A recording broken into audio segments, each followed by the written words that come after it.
Сафурия Каджаметову вычеркнули из списка депутатов-предателей. Созданная в Украине прокуратура Крыма закрыла уголовное дело, возбужденное против нее. Об этом заявил заместитель прокурора Автономной Республики Крым Назар Холодницкий.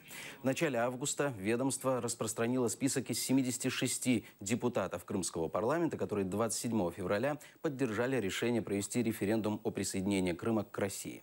За своих коллег по фракции вступился глава Меджлиса Рифат Чубаров. Он заявил, что Каджаметова и Абдураимов бойкотировали эту сессию. В отношении экс-депутата Крымского парламента Энвера Абдураимова подозрения остаются в силе. Прийнято рішення про закриття кримінального провадження відносно Сафури Каджаметової на підставі частини 3, пункту 3 частини 2 статті 284 Кримінального процесуального кодексу України, тобто у зв'язку з недоведеністю вини. По Абдураїмову підозра залишається в силі.